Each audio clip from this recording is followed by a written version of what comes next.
I'm Jim Collison and live from the Gallup campus here in Omaha, Nebraska. This is Gallup's Call to Coach, recorded on March 20th, 2015.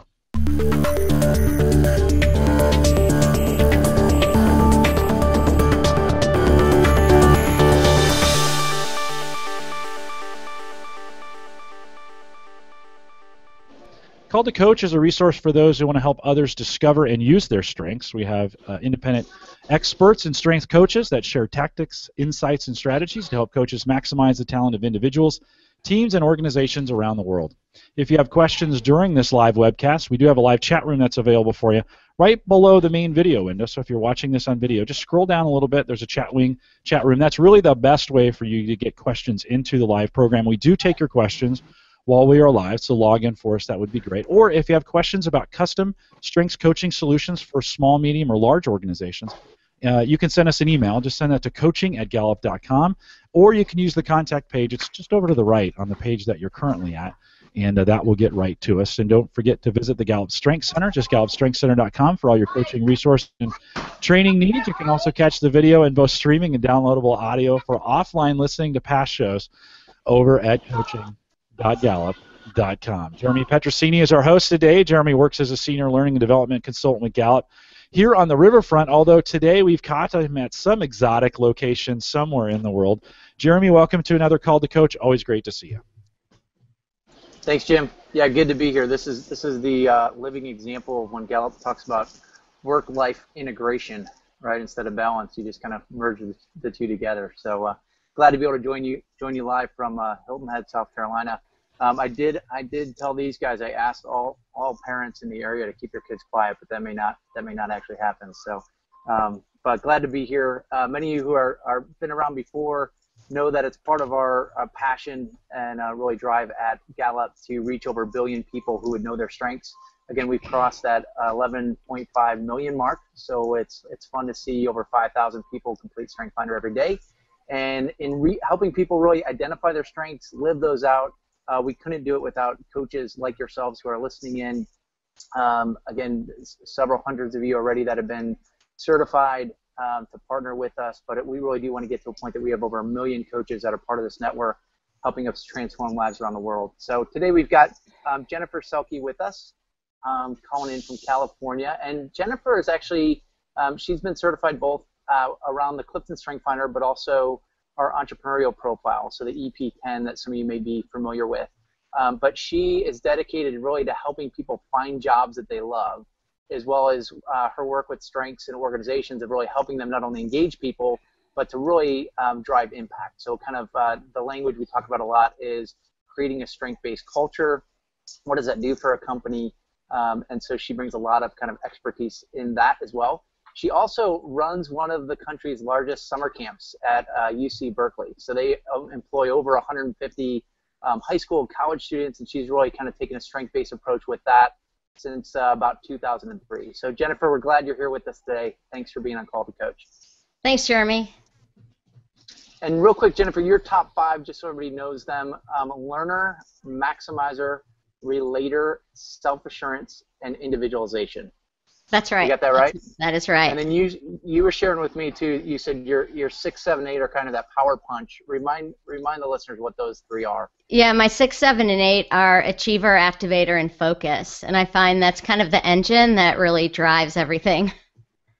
Yeah, that's awesome. And again, kind of even I know for many of my clients, when you kind of reveal what's just below that top 5 mark, there's often there that makes a lot of sense to who we are. So Jennifer, thanks for being here. I'd love for people to hear just a little bit again of this common journey that many of us have as coaches of saying, hey, it's not just a hobby, but it really is something that we feel called to.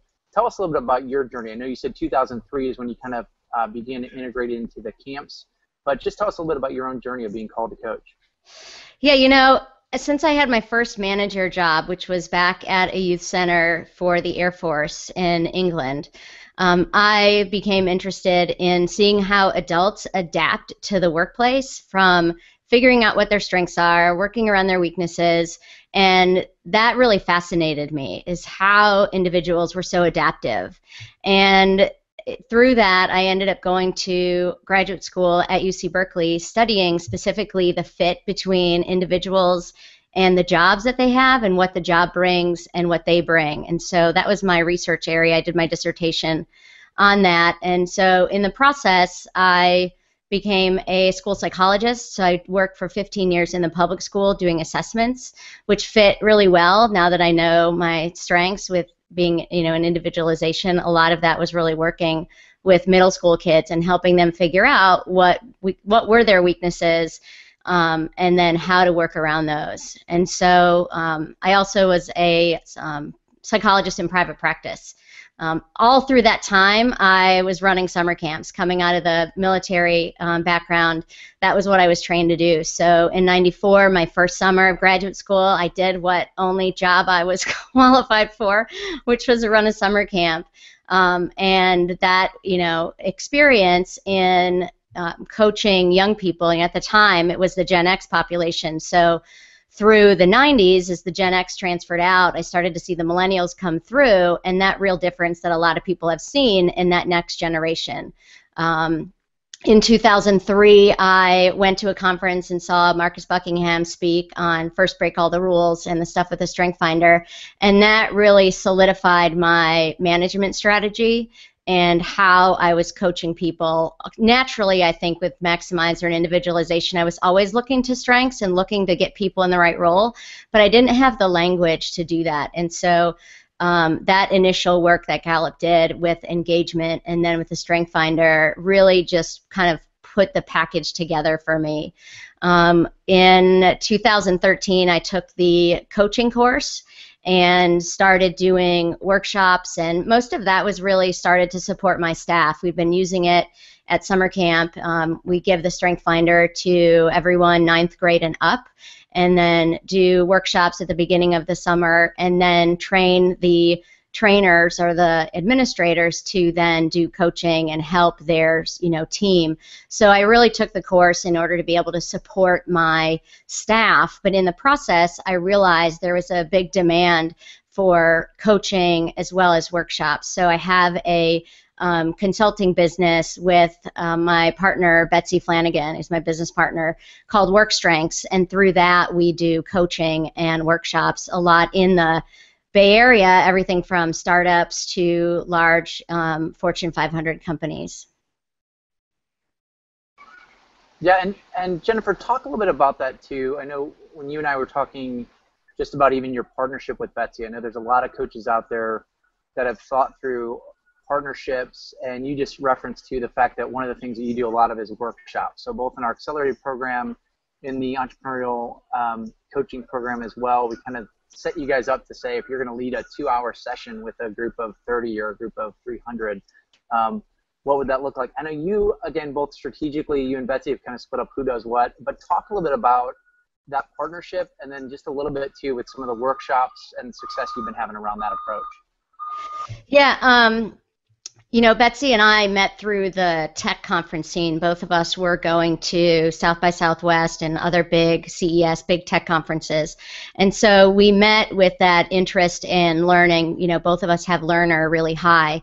And we quickly saw that we had complementary strengths and really made for a great partnership. So we started working together pretty early in providing Strength Finder workshops in San Francisco. She's in LA, so she does Strength Finder workshops and Strength Finder coaching down in LA as well. And in terms of dividing up, I think one of the things coaches need to, look for complementary partnerships.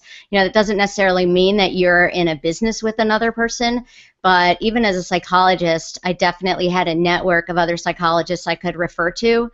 And so that has been an important thing. And so, Betsy, I think a complementary partnership is when an individual has strengths that you don't, and you bring strengths that they don't. And so, together you're like a whole person. And having that allows us to think about the work that's coming in, the people that want to contract with us for, Strength Finder leadership, team building activities.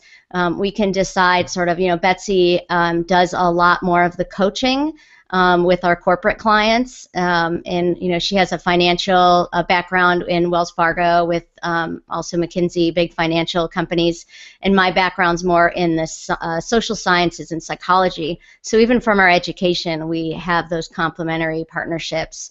And I tend to handle more of the coaching with the millennials, with the younger students coming through, as well as workshops. I have running a large summer camp and doing a lot of training at different camp conferences.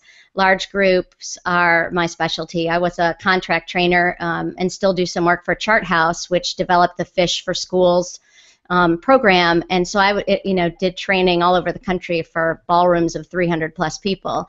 And I find it interesting, recently a number of groups, big groups, have contacted me to do workshops, and they always say, oh, we have 80 people, is that going to be too many? And I'm like, I don't know if 80 is enough. I do a lot of big groups, so that's an area for me that I'm more comfortable in. Because it's maximizing.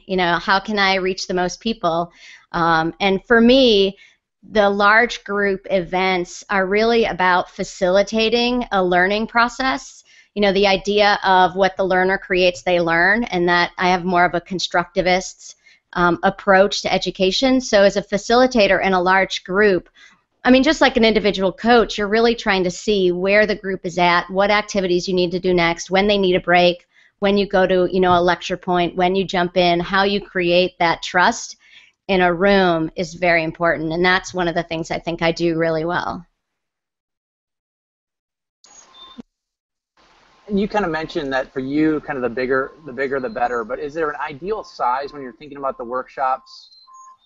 Just the energy, again, for people out there that maybe are wanting to create something similar or have clients asking them as well. Is there an ideal size? And again, I would love to hear not just size, but also kind of length of time. I know sometimes the clients say, you have 45 minutes or you have 6 hours, but ideal kind of size, length of time. And then what do you do with that size group to kind of keep it where is it more keynote? Is it interactive? Give us just kind of some of your best practices on those workshops. Yeah, so I think an individual needs to be sort of skilled in large group leadership, because there's a lot of things that you need to do differently in a room of 300 than you would in a room of 20 in terms of how you might run an activity, how you hand out the materials, how you call people back, to get them to stop talking, to transition. All those things are really important. And so the size, I think, the size is going to be individual in terms of what people are used to. I think it's less about, for me, it's less about how many people are in the room. A ballroom of 300 to me is no different than a group of 80, as long as you have the proper space. So to me, the challenge can be, if I'm called in to do a workshop with 100 people and it turns out they're kind of crammed in, or worse, I've done this at Berkeley in a lecture hall at UC Berkeley where you're in the bolted down stadium seating, and it makes it really hard to do any type of, activity in that kind of a large group. So I think the room setup really has demands on what you can do. So I might change, for example, the Love, Crazy, Envy, which is an activity if you have one of the Gallup kits. It's an activity where people write down one of the strengths they love and why they love it, one of the strengths that they have that drives them crazy, and then they do sort of a scavenger hunt where they then go about the room and share with people the one thing they love and the one thing that drives them crazy. And then there's a debrief kind of at the bottom of a strength that you wish you had.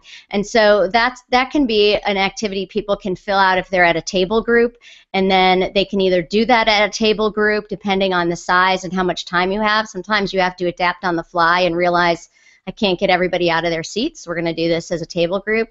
If I were in a large room, one of the things that can be easy to do as you get more people is I've turned that activity into a half sheet of paper that has each of the questions on, and what they do is they find the first person, and then I give them, about 90 seconds to kind of share, or 2 minutes, and then I call time, and then they switch, and then they do the next one with the next person. And so if you have space for people to move around, that can be a real energizing activity to do it that way. So when it comes to large groups, I try to have different ways I might do one activity based on what I have available to me in the room, the energy of the group, and the time. As far as the amount of time workshops go, a lot of times people contact me and they don't necessarily have a sense for how long it should be, and they kind of look to the coach to be able to tell them, at what they should be doing. And so in that sense, a basic beginner workshop for me is about 90 minutes is the least amount of time. I've had to do things on campus in an hour because of the classroom schedules, and that's really tight. I don't think, I think for students, and if that's their only exposure, I think that's fine. But if you're being contracted to do that in a company, to do it justice, you want to be sure you're delivering on the results that people have. So if you can get what they want done in an hour, that's up for you and the client to figure out. But for me, 90 minutes is typically my minimum. I like about 2 hours, so I try to negotiate for 2 hours. Some groups want a half day, and then I think it's important to think about for them where they're having that. Is this part of an offsite? Are people mentally going to be able to give their half day to this, or are you just kind of pulling them out of their work schedule, and they're in a conference room down the hall, and so 3 hours can be a long time depending on the group.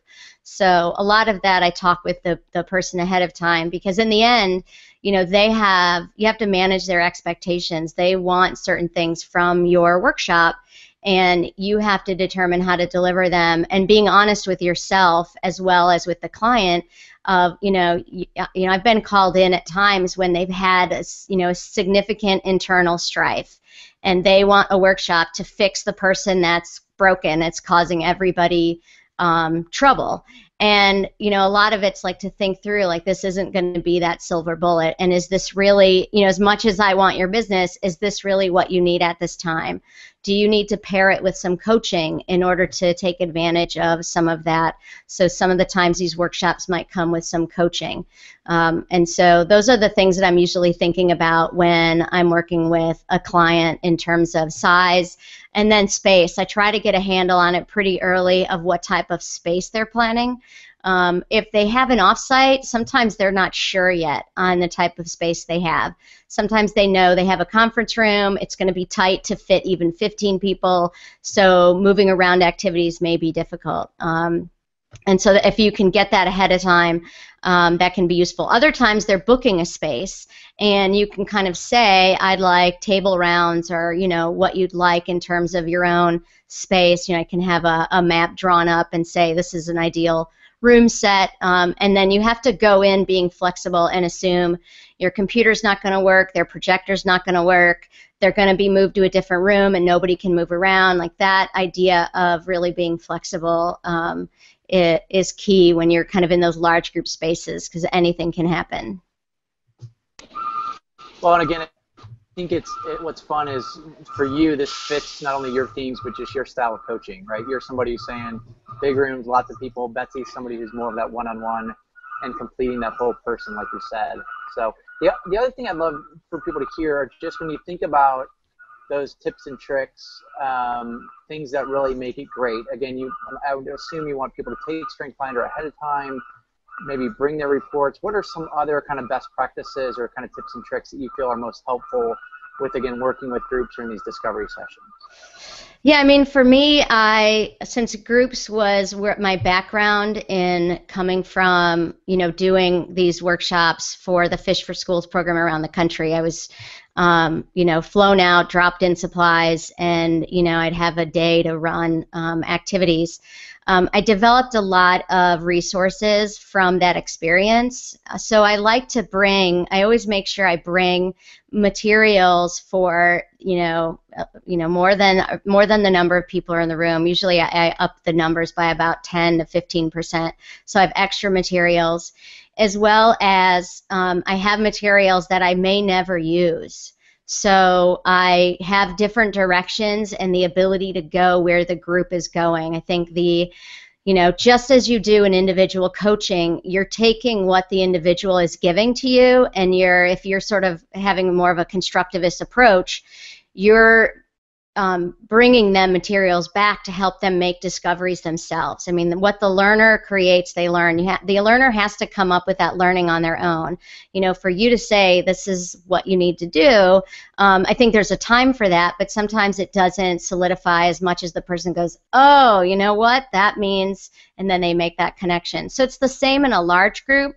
You have to be really mindful of what's happening and how their pace is going to then have all these additional workshop materials. So I like to think of opening activities in a large group leadership, which is like kind of priming the brain.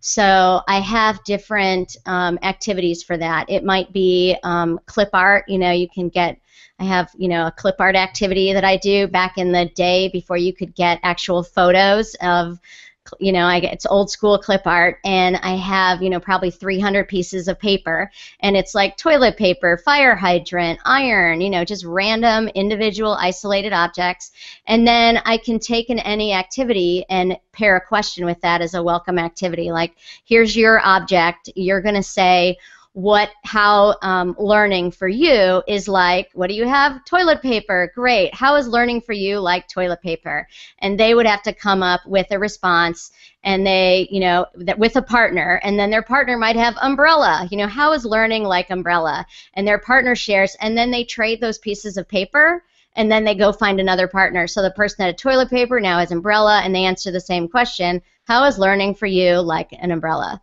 And so that's just a quick way for them, if we're going to do learning, for them to think about learning. Or I could pose the question, learning something new. Or if I was sometimes I do workshops that are sort of a second phase workshops where we start to talk about conflict and our barriers and our overdone strengths, that I might bring that up and talk about how's conflict like toilet paper, and then have that activity be sort of a non-threatening way to warm them up. So I think of those opening type activities, and then you have sort of your middle meat activities where I do some lecture. I try to make sure people are not sitting listening for more than about 10 minutes at a time. I don't think we have the focus for that.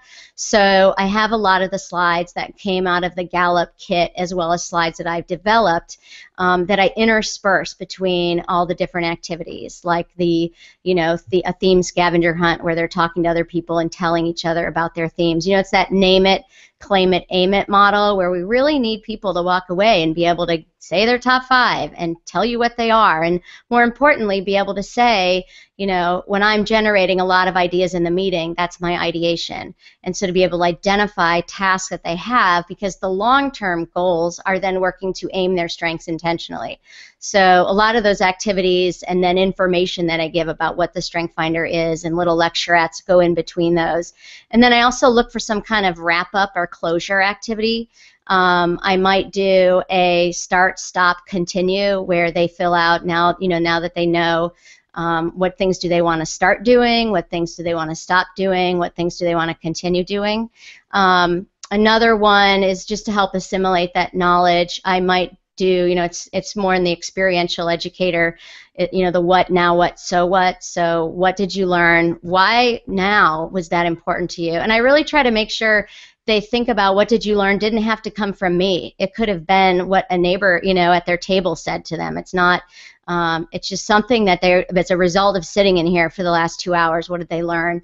Why is that important right now? And then what's one thing they're going to do this week as a result of that learning? So I try to think of the closure as having some way to wrap up the material. And I think that's the hard thing about pacing in these workshops, is you have to be ready to stop your workshop at least 20 minutes ahead in order to make sure you have time for that closing information and that closing activity. And that takes sort of a lot of discipline and pacing, because then I'll have people share out. And usually when I get people to share, I might have them quickly share at tables with a table group member, and then I'll say, I'd love to hear from 3 people who'd be comfortable sharing to the group. And then by saying 3, it kind of gives the room an idea of, okay, this is a concrete, we want 3, and so I get more participation when I do it that way. So those are, I think, kind of how I might run a 2-hour workshop and the different learning considerations that I have.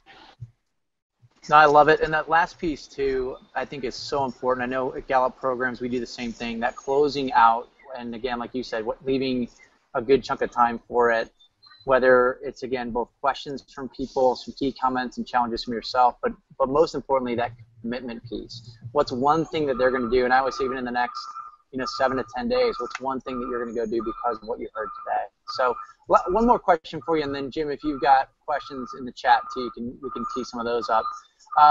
You mentioned, again, your work with millennials, both through the university and kind of separate from that, as well as working with large corporations. What are some of those big impact stories you have where you've kind of gotten those thank yous, or you've seen the transformation from a person or a company that kind of keep you doing what you do every day?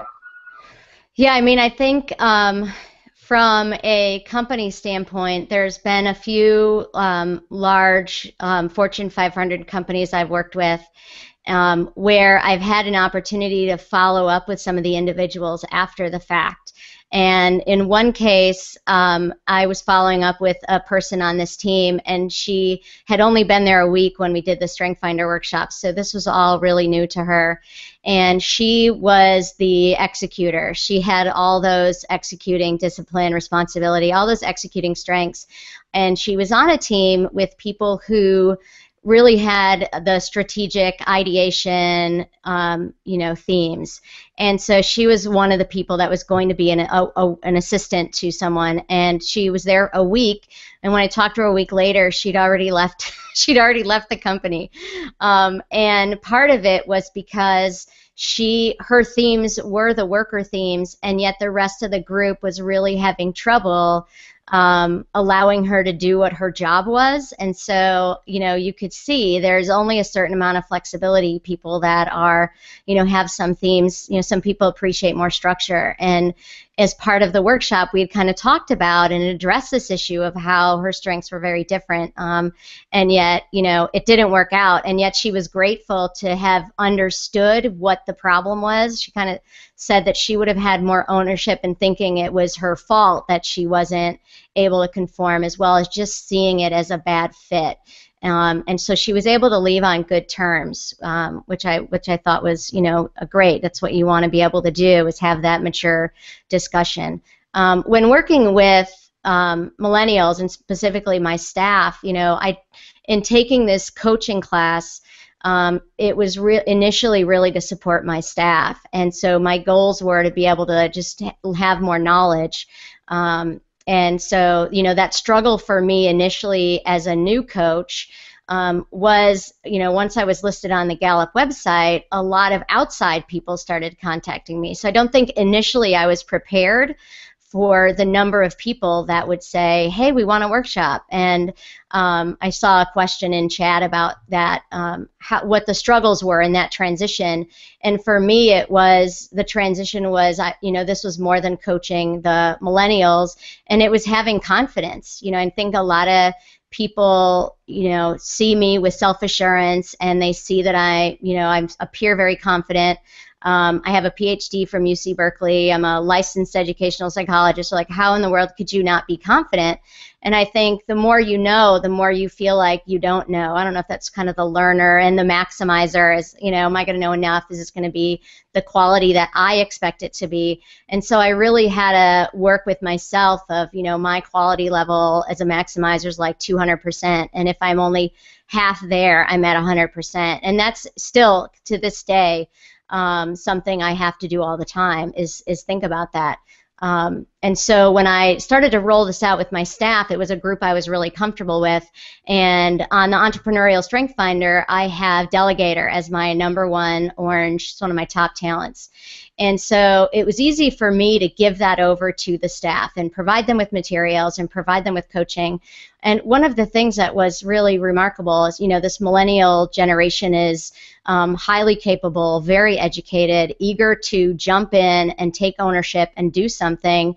And camp is a place where, as long as it's not a safety issue or a customer service issue, they get a chance to try things out. And they know that, it's all about just learning. We call it hashtag life skills. That's our inside joke at camp. And so one of my first-year supervisors, 19-year-old staff member, had 5 direct reports. And we do kind of 360 evaluations, more coaching type style evaluations. She decided to write up her evaluations for her staff when she collected all the feedback on her direct reports. She wrote them up in the context of strengths. So she just took all 5 strengths and wrote what everybody said around each strength. And so this person had this great letter, and I was like, I tried to impress upon them, they don't necessarily think it's a big deal, and I'm like, there are companies that aren't doing what you just did on your own, like that haven't figured out how valuable that is for somebody, that you just gave somebody strength-based feedback and how meaningful that is. And so that's what I love about my work, is being able to empower this new generation of workers. I'm often their first job. Sometimes I think that's a bad thing because they assume this is how work is everywhere. And yet it's my intention and my reason for doing this is that they will then have an idea of what a great workplace is like. What does it mean to be engaged at work? And they understand the pieces of engagement and why they're engaged at work and this strength-based leadership development. And so when they go to another job after they leave camp, it's like studying what's real to identify counterfeit. They don't study, people that look at money don't study all the, wrong pieces of money. They study what's right about money so that when something wrong comes along, they can go, I don't know what it is, but that's not right. And that's my goal with coaching and managing, is that they can see what's right, so then when they are interviewing and they are having that, assessment of, is this where I want to work, they hopefully will intuitively be able to say, wait a minute, this isn't going to be a great place to work. And so, that piece is key to me, is helping them see that. Jennifer, you mentioned that the letter concept, and that's actually an exercise in the training that we go through. We call that a winner's card. And we list the top 5 on the left-hand side, and then write that information. And so I think that's someone, you don't necessarily that's something you can steal, right? Top 5 down the left-hand side, write that information in the center in a winner's card, and that's something we pull right out of the training. We have a bunch of questions. Let's get to them. Maureen had asked. She'd like to know how you integrate your EP10 with StrengthsFinder.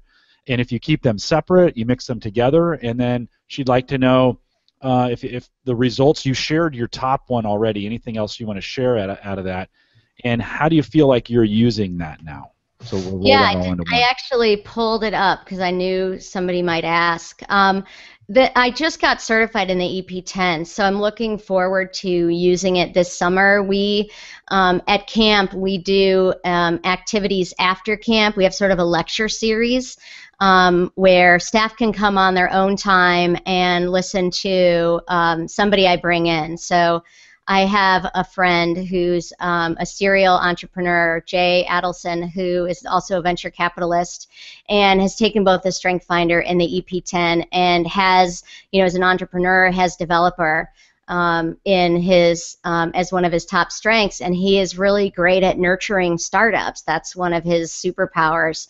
And so he came in, so talking to camp staff is similar, that people that have that heart for teaching. And so he came in and talked to them about being an entrepreneur, and I was surprised at how many people showed up after camp, after a long day. I probably had 30 people come to hear him speak about what it takes to be an entrepreneur. And 14, 15, ninth graders came, and they were excited about starting a business. And so it really opened my eyes to, what Gallup is trying to do with the EP10. And so I'm looking at giving that this summer as part of this extra lecture series. And my I have in the orange, which is the dominant area. I have delegator, knowledge seeker, determination, confidence, promoter, and independence. And then in the blue, I have creative thinking, business focus, and relationship builder. And my green is risk taker. And what's really interesting is Betsy Flanagan and I took the EP10 class together, and we have almost mirror opposite reports and talents. And so it was just another validation for us as to why we're, such a powerful team. Is she really brings the things that I don't have, and vice versa, and that that really makes a difference in working with somebody that has that.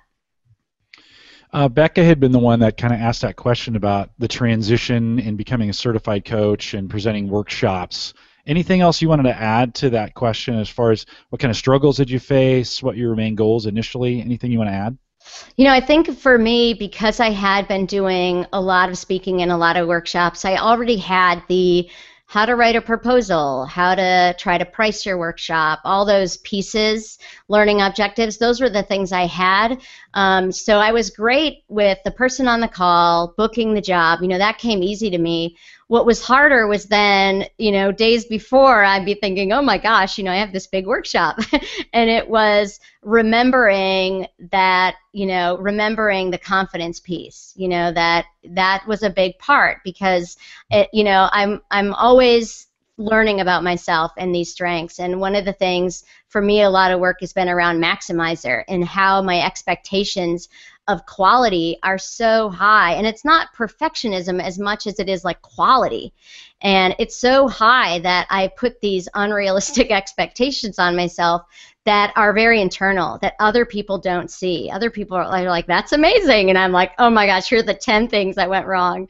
And so I have to, that's one of the things, is just improving my own self-talk around remembering that piece. And so I think it's useful for individuals to have a coach, or even listening to the Kurt's Theme Thursday and really doing work for yourself. And that's, as a psychologist, that's a big piece of being in practice, is learning what is your stuff, what do you bring into the relationship, that's your little luggage that you're carrying around, you're wheeling your little luggage or backpack of stuff, and you bring that into the partnership or the relationship. And when you know what's yours, it helps you not transfer that onto the other person. So when you're listening and you're feeling, hopeless, it's a matter of, is that coming from me, or is that individual feeling hopeless? And that's what I'm picking up on, because often people make you feel the way they feel. So you want to be really intuitive to, gosh, I feel like this isn't going to work out. Like, what is that? And then you're like, oh my gosh, they feel that way. So you have to have that understanding. And that really only comes from, doing work. And that idea of learning about yourself. But for me, as a maximizer, it's always about reminding myself that I know what I'm doing. I've been doing this for, 20 years in terms of workshops and speaking. But it's a never-ending discussion in my head. Yeah, you mentioned maximizer. I have it number 3. It's brutal at times. And Jeremy and I have been working for 2 hours on getting him with the right sound. And and I even said at one point, okay, hopefully we'll get it quiet in the background. And 5 minutes into this thing, right? Jeremy, what do you have? Are they dumping sand, or did they start doing some construction? There was something. Yeah, there was some kind of truck that didn't want to. It's quiet now, of course. Oh, that's awesome. Although German Shepherd just came up and sat about 10 feet away from me. So that's awesome. You're just driving my maximizer insane. I don't. Well, it's number 1 for me too. So I know. As you're talking about that, Jennifer, we're like, yeah, right, perfection. Well, and to Jennifer's point, right, you have to be ready for anything in some of these things, right? Even as a coach, when you have activities, you have to kind of be ready for the projector not to work, the computer to crash, the handouts don't make it there on time, people didn't bring the right materials, they don't know their top 5 when they get there, right? All those kinds of things. Jennifer, do you have, Candace had asked this question, do you have a favorite activity or a go-to kind of activity that you have ready kind of just for those kinds of situations, or one that you really think is really effective? I really try to do, for groups that have not done it before, my basic 3 are, writing their themes and writing some bullet points on them. And I usually have to make sure I say, you're only going to get about 5 minutes, like 1 minute each. So don't spend all 5 minutes writing an essay on your first one. Get a little bit down for each one, because the next activity is that sort of theme scavenger hunt where they're going to go around the room and tell someone one of their themes and the other person tells them their themes. So they're collecting themes maybe they don't know. And then that goes into typically like the love, crazy, envy, because it's about getting people talking about their themes. So those are often my 3 go-tos, along with the, what did you learn? Why was that important today? What are you going to do? And so thrown in there then might be using strengths in conflict. So I have a worksheet where, it's my Mark and Marissa worksheet, I call it, because Marissa has one set of strengths where she's a little bit more rigid. I always talk about people as being corner makers or corner cutters. And so some of these strengths are a little bit more of a corner maker, which, they follow the rules, they do it the right way, they do it the same way, which, when you have auditors or, you really don't want your tax person to go, oh, we don't need that, that's not important. There's certain jobs where you really want them to not corner cut. And so in those things, Marissa's more of a corner maker and Mark is more of a corner cutter, maximizer, get the job done, activator, move fast versus move slow. Pacing is another one that these strengths might have. And so it's a matter of people thinking, because they really do want to think about their strengths in conflict, but it can be kind of threatening to start with themselves. So this gives them this third-party worksheet to think about what's Marissa like, what's Mark like, how might they make great partners, how might they drive each other crazy, because we did the love, crazy, envy, what advice would you give them? So that's another worksheet that's more of an advanced level, depending on how much time I have, that I bring in that I really like. You have any that you can do on the fly without materials? Because oftentimes I know with students, I work with high school and college students here at Gallup all the time, and we might have a few minutes, at the end of a class, maybe 10 or 15 minutes at the end of a session that's going to kind of sit open, and maybe you didn't prepare. Any thoughts for just a quick exercise that doesn't require a handout? Yeah, so I do one where I get people into concentric circles, like a speed dating type activity, or you could put them in a line. Often circles are easier. And then I do have cards for them that have the questions, but you can easily have them on an overhead or call them out. So they're now facing a partner, and then they might do question number 1. Why do you think strengths are important? Or it could be about their own strength. What is it? Which is your favorite strength? Or which is the strength that you think is going to be most important to your success?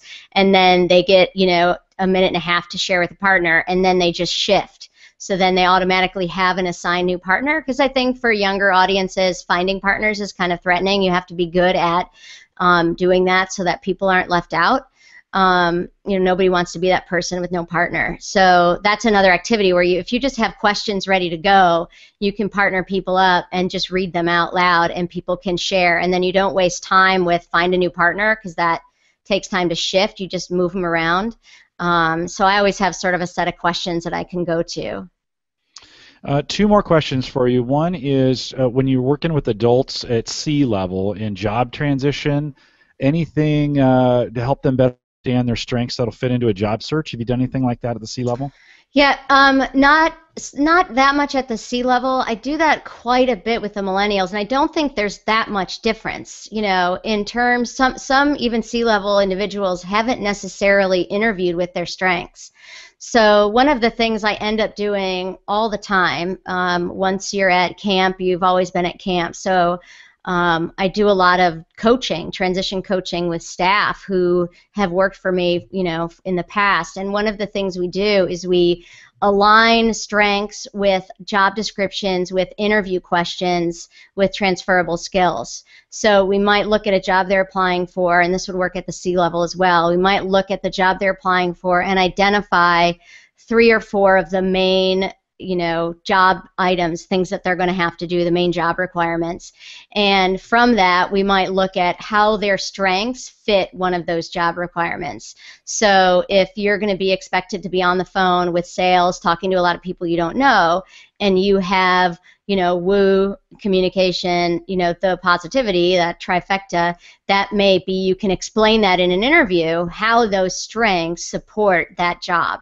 And even how stories, you want to think of stories for each possible interview question, having 5 or 6 stories, you can think of a story where you use those 3 themes so that you're then able to tell that story in the context of your strengths. And so we'll do that for each one of those and connect those. And then the same thing, what if you have a relator and you don't have woo? I don't have woo communication or positivity very high, and so it's then being honest, is that a good fit for me? And it might be a really good fit for me, but then I might approach the question of, as a relator, I really work on for a couple minutes getting to know the person, because that's my hook. Once I try to get to know something about them, I'm really invested in them, and that's how I approach sales. It might be through that way. So it's not to say you have to have these strengths to do this job, but this is how you will do this job with these strengths. So I do a lot of interview coaching with that model of storytelling with your strength story, with your transferable skills to match the job description. And a lot of people just aren't used to thinking that way. And that was Matt's question. Sorry, Matt, I didn't mention you up front there. And then the last question from Sharon, she said, do you track student success in any way? Any tips as far as when you're working with the students from measuring them from beginning to end? Yeah, we haven't done any tracking yet with that data. A lot of it's more, just working with them and developing their skills. Okay, and then I'm going to ask you. I know you're really, really open in our Facebook group, and you're out there. You're very social as well, from that stance, from that point of view.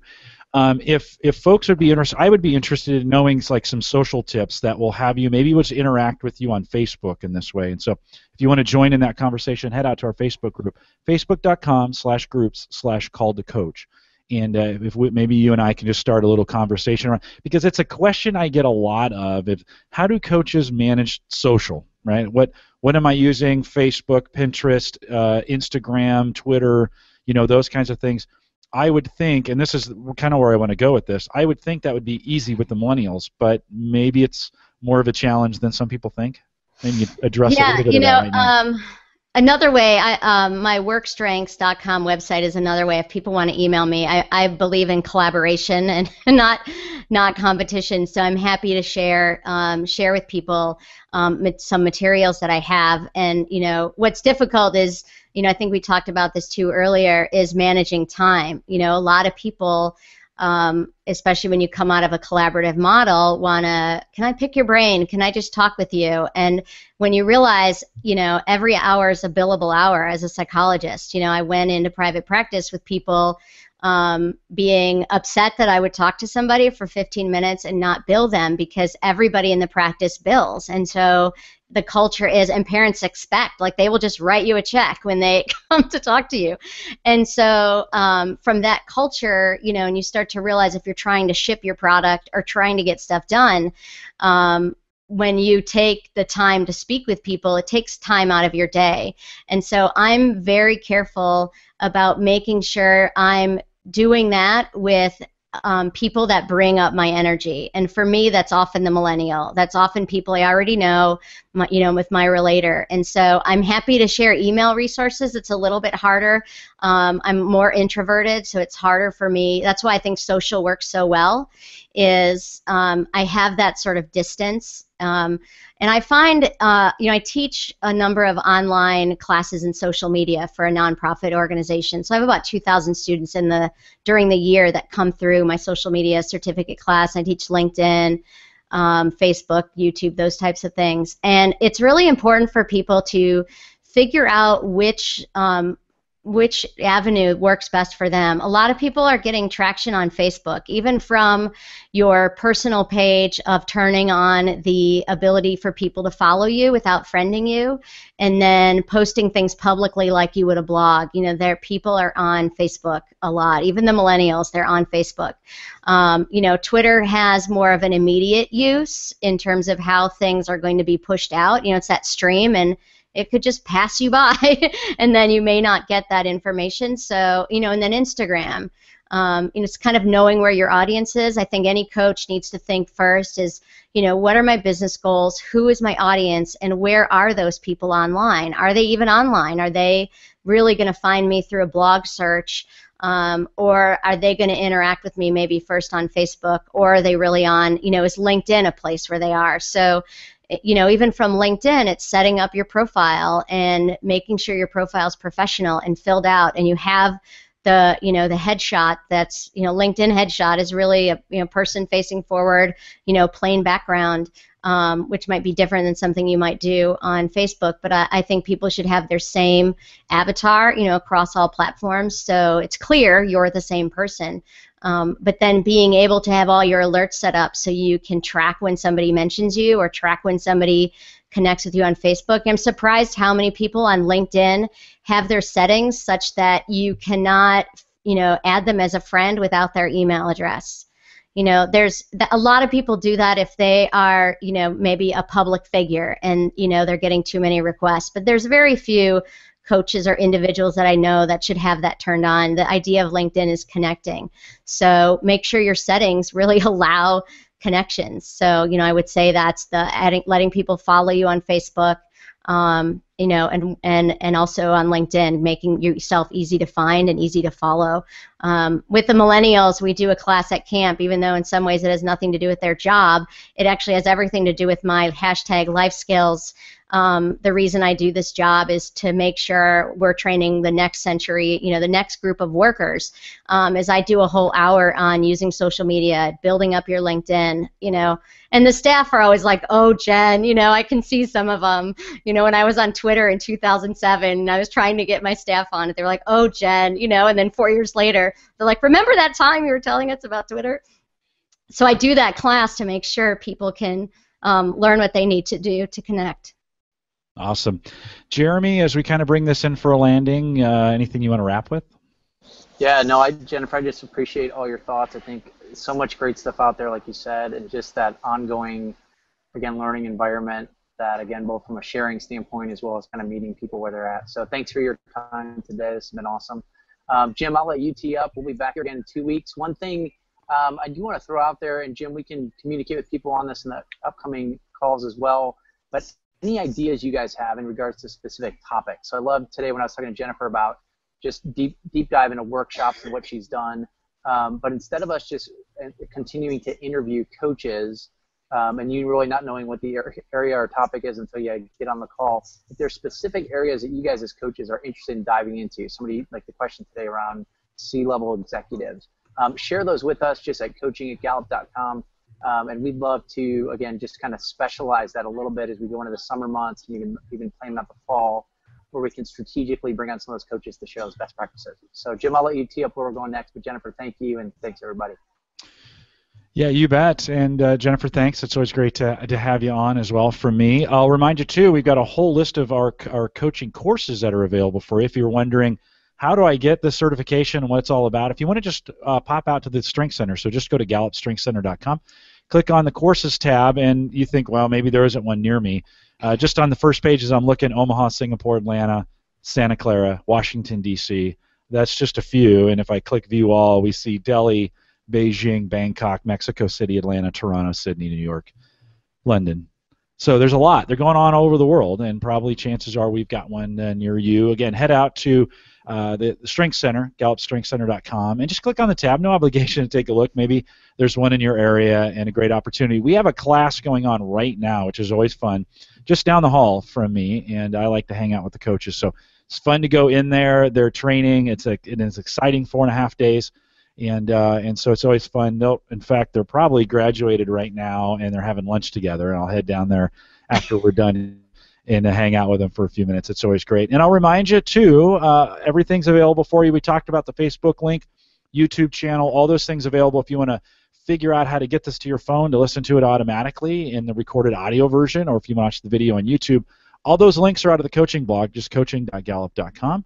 And I want to remind you that out there we have a brand new meetup page. We'd love to have you either attend or start a meetup in your area, and we got 20 some here going in the United States, 3 overseas as well, and we'd love to have you do that. Just click on the meetup tab at the coach's blog. And then a big reminder, if you haven't done it yet, download the StrengthsFinder app for either iPhone or Android. Super easy. It's free, available in either of the stores.